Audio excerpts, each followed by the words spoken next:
of the day, beautiful people. Talk of the day.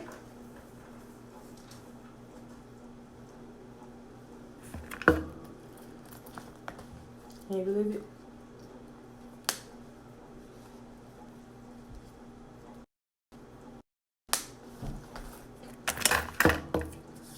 We are in the last month of the year. Can you believe it? Today is December the 1st. It is Sunday. Sunday. December the 1st, 2019. What? We are on day 7 though. And we are in Genesis 19, 20, and 21. So let's go ahead and get this popping. Whole city about to burn down. So if you remember our reading from Friday, we know that Yah showed up and he sent 3 of his messengers to tell Abraham a couple things. And then as the men went on to scout out the city of Sodom and Gomorrah, Yahuwah began to talk to Abraham like, should I let Abraham know what I'm about to do? Let me just, he my friend. Let me go ahead. I'm going to go ahead and run this past him. So that's what happened there. He told him, and Abraham, he knew what the city was about. So he was like, hey, yeah, I got a question. Okay, listen. What if when you go into the city, right, you only find like 50 righteous people, like out of the entire city? What if you can only find 50? He said, will you still burn it to the ground? He said, Abraham, for the sake of 50 righteous people, I would not burn it to the ground. He said, okay, let me ask you another question. Just hear me out. What if you can only find 45 righteous people out of this entire city you're about to go to? Will you still burn it to the ground? He said, for the sake of 40 and 5, I would not burn the city to the ground.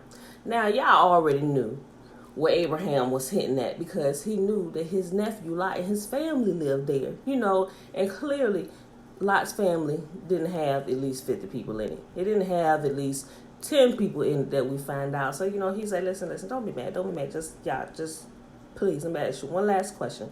Before he asked the one last question, he dwindled down. He kept going from 30 to 20. Then he went down to 10. He said, last question, don't be mad. I need to know. What if you can only find 10 righteous people out of this entire city? Will you still burn it to the ground? He said, Abraham, my friend, listen.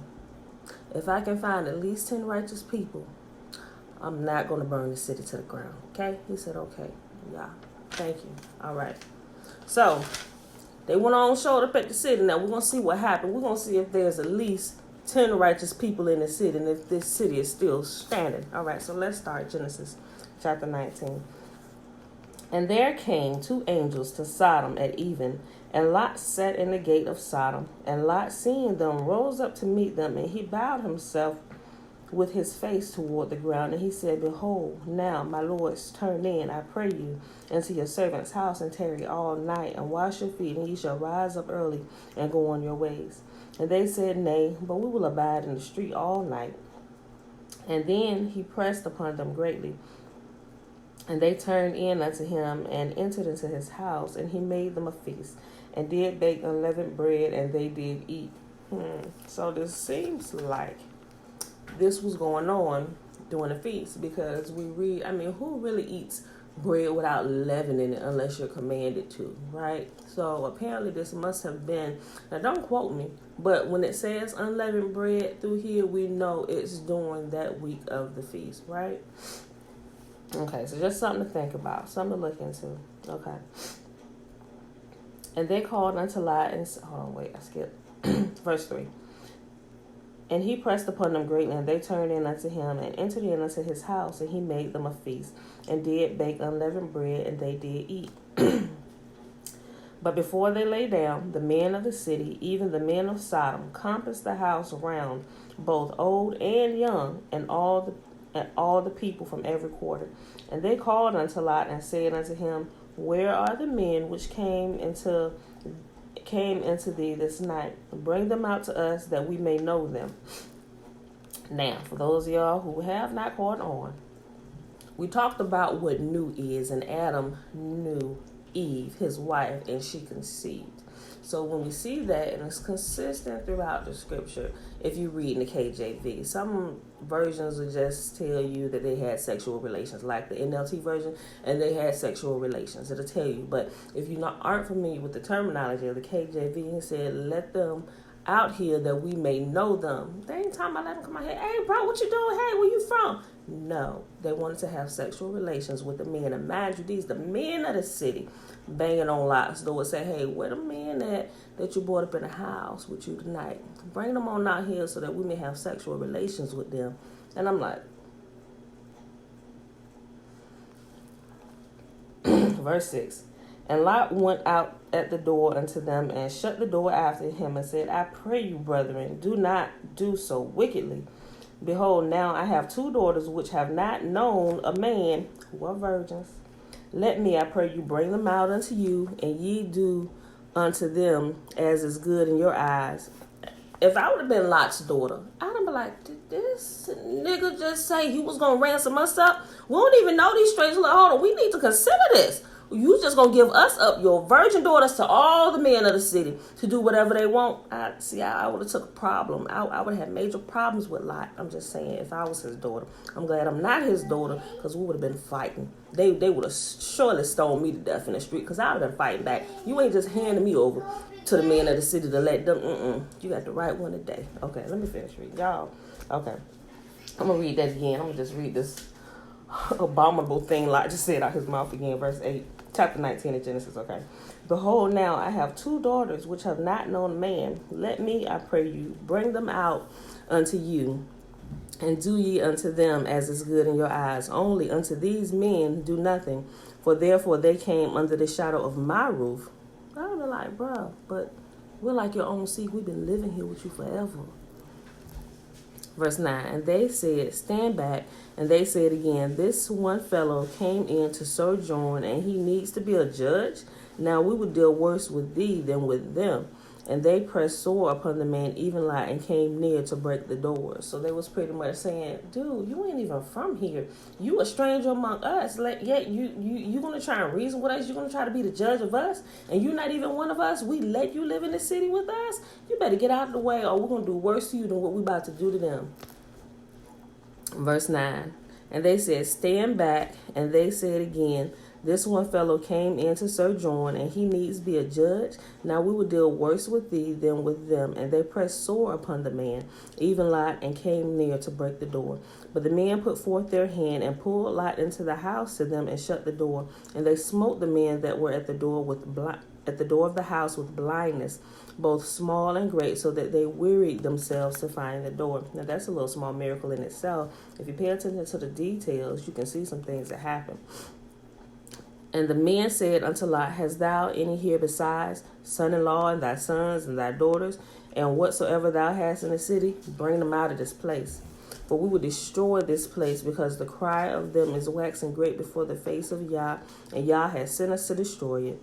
And Lot went out and spake unto his sons-in-law, which married his daughters, and said, up, get you out of this place, for Yah will destroy this city. But he seemed as one that mocked unto his sons-in-law. Like his sons-in-law did not take him seriously. He had at least 2, because he just offered up 2 of his daughters to the wicked men of the city.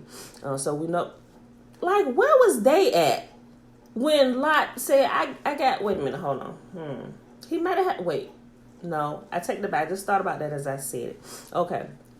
So apparently he must have had more than, let me read that again. See, he said he had 2 daughters who had not known a man. If they had not known a man, that means they weren't married. So there was at least 2 daughters in there who were not married, but it seems that he had more daughters who were married, because we see that there were husbands. I just caught that. Okay, let's read. And Lot went out and spake unto his sons-in-law, which married his daughters, and said, up, get you out of this place, for Yah will destroy the city. But he seemed as one that mocked unto his sons-in-law. And when the morning arose, then the angels hastened Lot, saying, arise, take thy wife and thy 2 daughters which are here, lest thou be consumed in the iniquity of the city. And while he lingered, the man laid hold upon his hand, and upon the hand of his wife, and upon the hand of his 2 daughters. And Yahuwah being merciful unto him, and they brought him forth and set him without the city.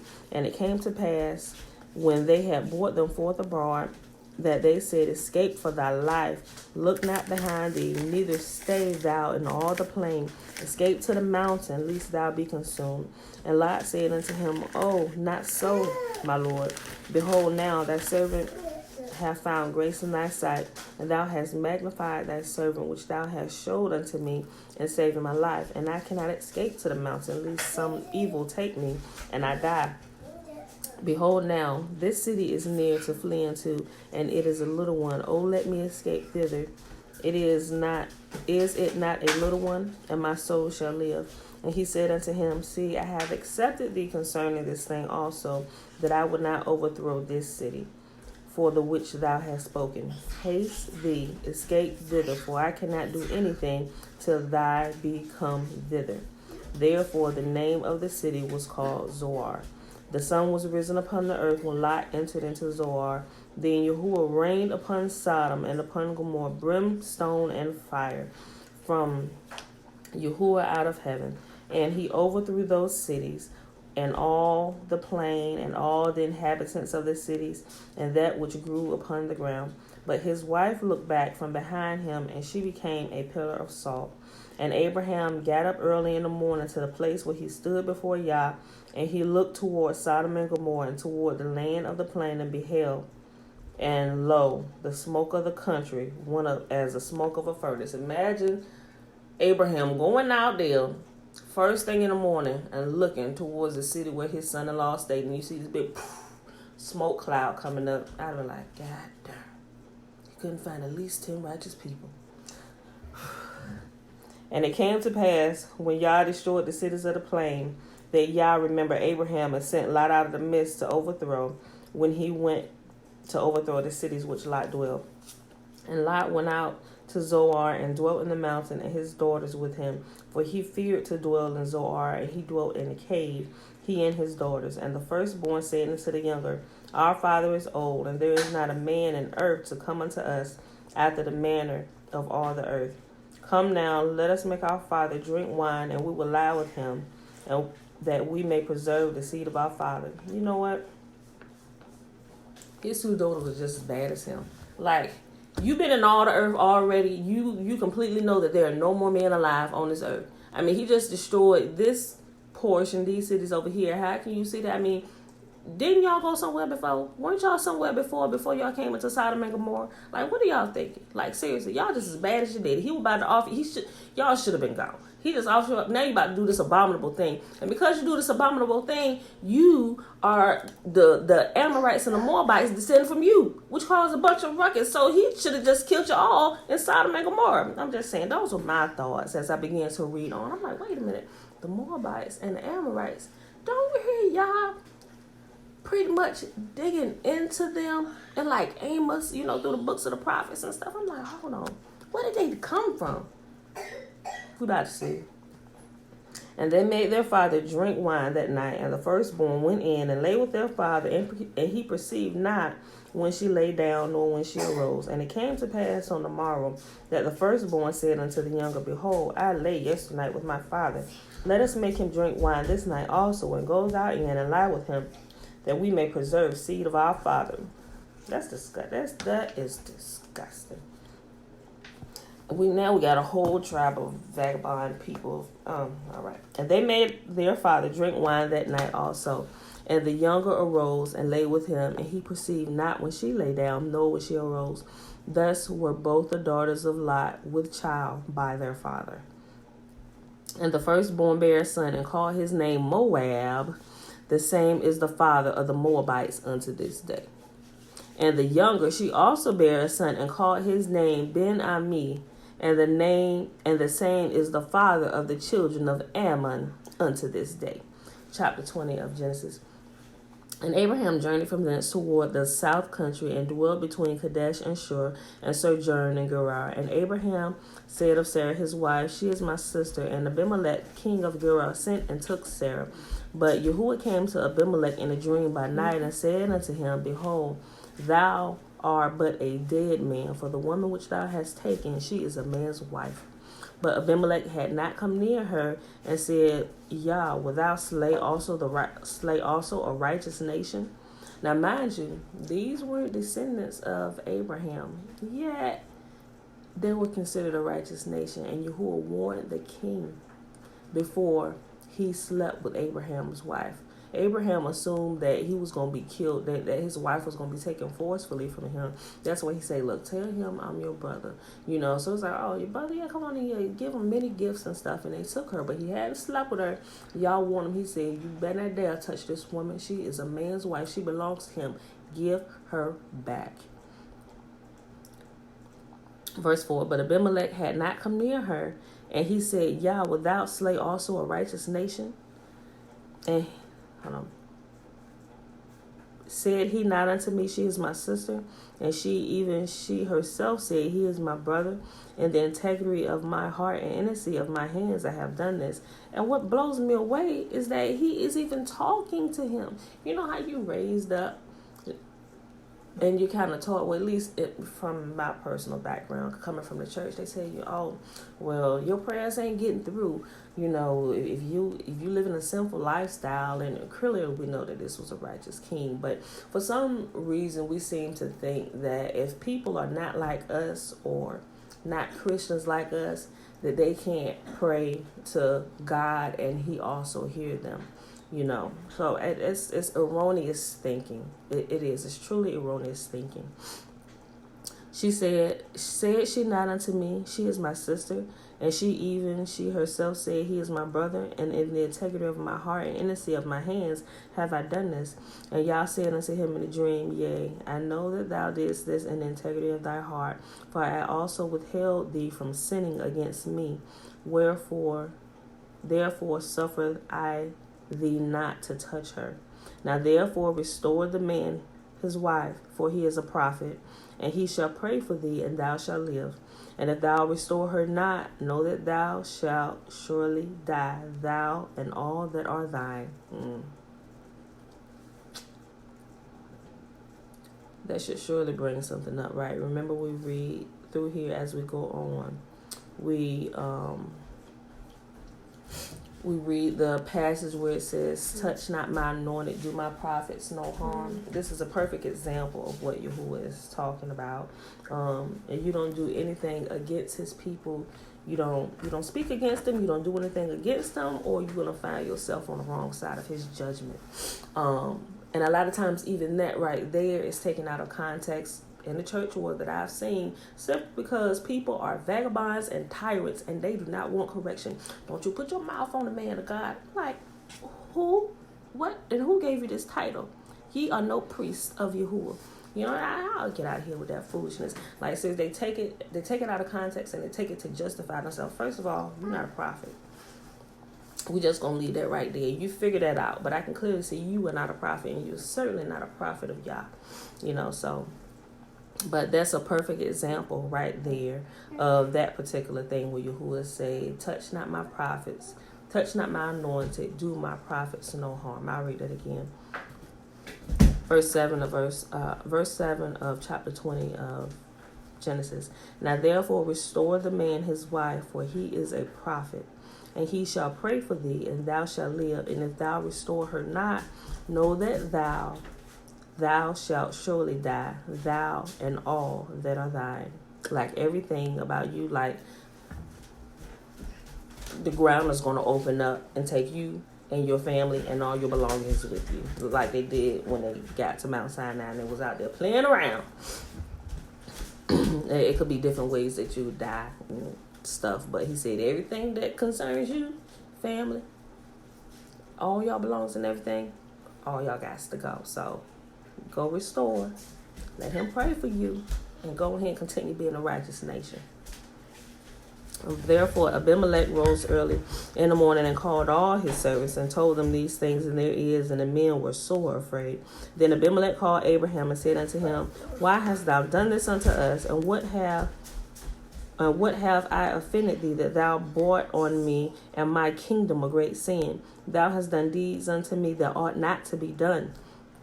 And Abimelech said unto Abraham, What sawest thou that thou hast done this thing? And Abraham said, Because I thought, surely the fear of God is not in this place, and surely they will slay me for my wife's sake. And yet she is my sister. She is the daughter of my father, but not the daughter of my mother. And she became my wife. And it came to pass, when Yah saw me wander from my father's house, that I said unto her, This is thy kindness which thou shalt show unto me at every place whither we shall come. Say of me, He is my brother.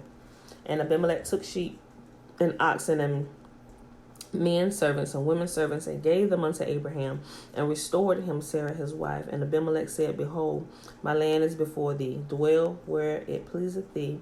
And unto Sarah he said, Behold, I have given thy brother. He was being funny. Behold, I have given thy brother 1,000 pieces of silver. Behold, he is to thee a covering of the eyes unto all that are with thee, and with all other. Thus she was reproved. And Abraham prayed unto Yah, and Yah healed Abimelech and his wife and his maidservants, and they bare children. For Yahuwah had fast closed up all the wombs of the house of Abimelech because of Sarah, Abraham's wife. Yahuwah said, I killeth, and I maketh alive. I give life, and I give death. There is no one besides me. And he said, besides this, every woman of your kingdom shall be barren because of what you've just done to my prophet. Woo! Boy. Chapter 21, last chapter for the day. Genesis chapter 21. And Yahuwah visited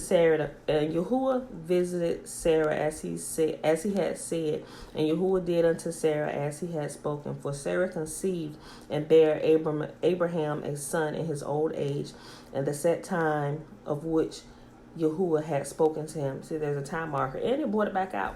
He said, so we know that all the stuff that just happened was within a year's time span, because Yahuwah brought it out. Remember, the angel said, like, within a year, when we come back here, you're going to conceive, you're going to bear a son. So they brought it back out. So like I said, pay attention to time markers, and we can learn how to trust Yah and what he says, and we become familiar with how he operates, because if he says something, he gives you a timeline. He gives you a deadline. If for some reason he chooses to extend it, like he chose he chose to extend the life of King Hezekiah when he said he was going to surely die, but King Hezekiah repented. He said, I will extend his life for 15 years. So if there's an extension, he will also let you know. Yahuwah is not ambiguous in what he says. That's something we must learn. In church, we're taught he's ambiguous. Jesus is coming soon. Which soon? I'm 40, about to be 41 years old. I've been hearing it since I was a little girl. And I was a part of Jesus Street Corner University. Jesus coming soon. Jesus coming soon. We know that Jesus is not God, first of all. Let's get that straight. Let's put that out there. He's not God. I'm not going to ramble off into that. But we know that Yahuwah, he gives time markers, and he's very, very specific with what he says is going to happen. I just want to bring that out. Okay, let me finish this reading. And Abraham called the name of his son that was born unto him, whom Sarah had bare to him, Isaac. And Abraham circumcised his son Isaac, being 8 days old, and as Yahuwah had commanded him. And Abraham was 100 years old when his son Isaac was born unto him. Remember, he was 99 when they came to visit. Now I would say he's 100. So there is definitely a year. There's a lot of different things that will verify what you previously read if you are paying attention to the details. Pay attention to the details. There's truth in the details. And Abraham was 100 years old when his son Isaac was born unto him. And Sarah said, Yahuwah hath made me to laugh, so that all that hear will laugh with me. That's funny. That's sweet. Remember when she overheard it that she was going to have a child, she snickered, and he said, why did you laugh? I ain't laugh. Yeah, you did. You laughed. Shall my Lord find pleasure again, and I bear him a son? And Sarah said, Yah have made me laugh, so that all that hear will laugh with me.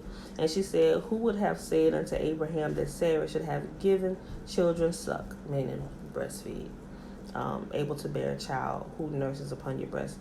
For I have borne him a son in his old age. And the child grew and was weaned, And Abraham made a great feast the same day that Isaac was weaned. And Sarah saw the son of Hagar, the Egyptian, which she had born unto Abraham, mocking.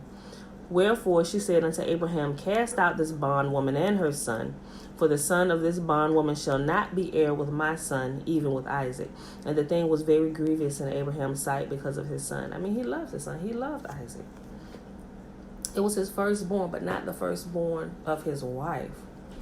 It was the firstborn of no, and I can't say an illicit relationship. I can't say that because she did give him to be his wife. So before he slept with her, Hagar became his wife, but she was still the servant of the wife. We're not gonna get into that. That's a whole nother. Okay. And the thing was very grievous in Abraham's sight because of his son. And close my refrigerator. And you said that right there. Okay. And Yahuwah said unto Abraham, Let it not be grievous in thy sight because of the lad, and because of thy bondwoman, and all that Sarah hath said unto thee. Hearken unto her voice, for in Isaac shall thy seed be called. And also of the son of the bondwoman will I make a nation, because he is thy seed. And Abraham rose up early in the morning, and took bread and a bottle of water, and gave it unto Hagar, putting it on her shoulder, and the child, and sent her away. And she departed and wandered into the wilderness of Beersheba. Remember, based on time markers and what we know from previous reading about this time, Ishmael was 14 years old. She departed and wandered into the wilderness of Beersheba, and the water was spent in the bottle, and she cast the child on one of the shrubs, and she went and sat down over against him away off, as it were a bow shot, and she said, Let me not see the death of the child. And she sat over against him, and lifted up her voice and wept. And Yahuwah heard the voice of the lad, and the angel of Yahuwah called to Hagar out of heaven, and said unto her, What aileth thee, Hagar? Fear not, for Yahuwah hath heard the voice of the lad where he is. Arise, lift up the lad, and hold him in thine hand, for I will make him a great nation. And Yahuwah opened her eyes, and she saw a well of water, and she went in and filled the bottle with water, and gave the lad drink. And Yahuwah was with the lad, and he grew, and dwelt in the wilderness, and became an archer. Remember, it's still family. That's still our brother, right? And he dwelt in the wilderness of Paran, and his mother took him a wife out of the land of Egypt. So remember, now, hey, Aunt Nene. So remember, Hagar was Egyptian.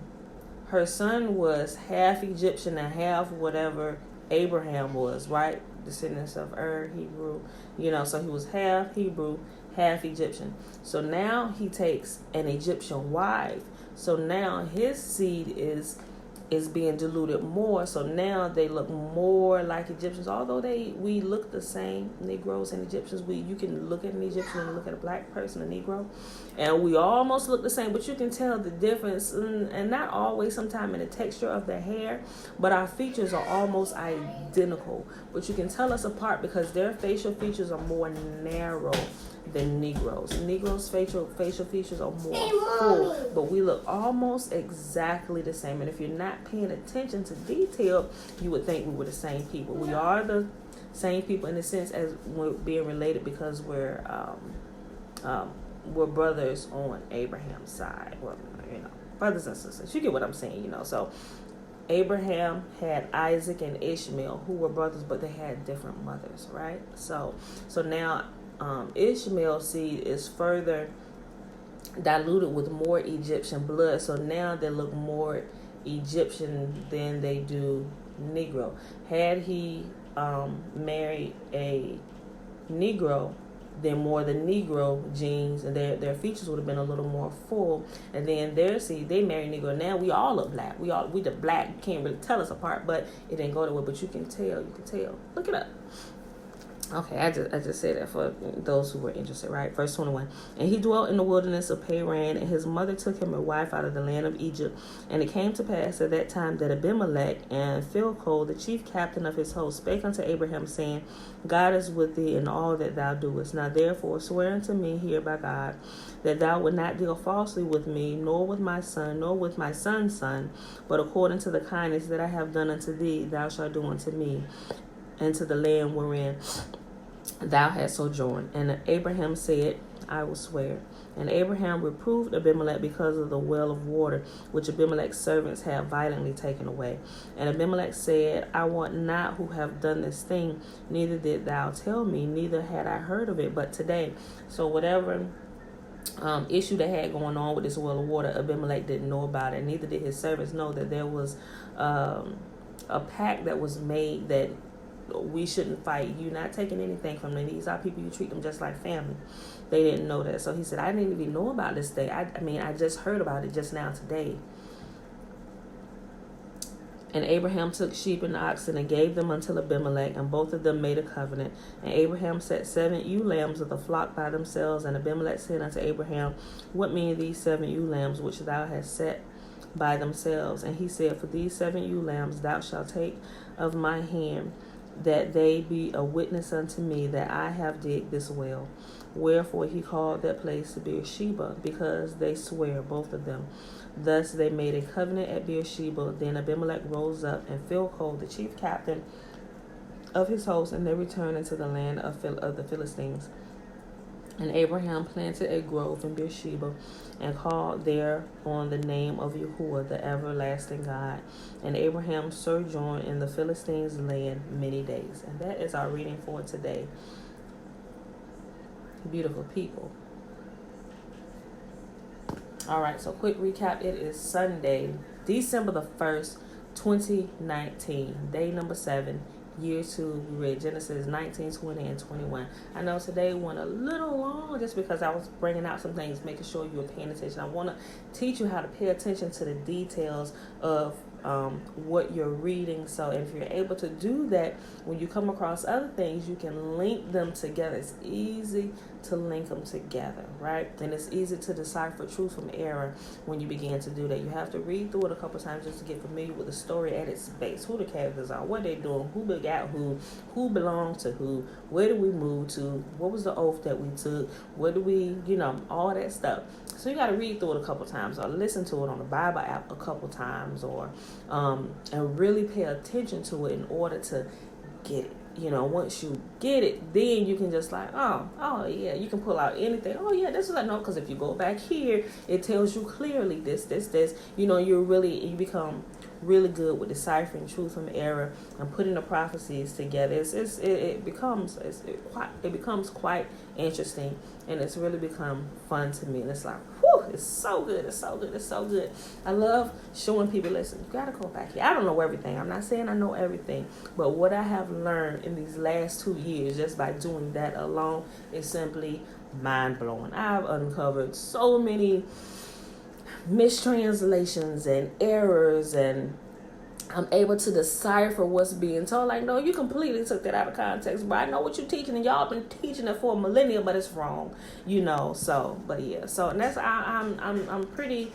I'm pretty confident in what I say on most of those things, simply because I know I've done the personal research myself, and I can tell you, I can take you to it. So if you're on my Facebook page and you see me going through these little snippet teachings and stuff, you better know I got the receipts for everything. Matter of fact, I just posted a picture.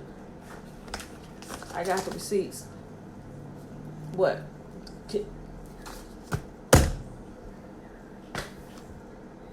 Okay, y'all. So with that being said, may Yahuwah bless us and keep us. May Yahuwah make his face to shine upon us and lift his countenance upon us and be gracious unto us and our households. And may he give us his shalom, his peace, his wholeness in every area of life and all that concerns us. And may he continue to keep us as we keep his commands. And that's a promise to us that he would keep us as we keep his commands. May you keep his commands, y'all. I love y'all, and I see you in the morning. Peace.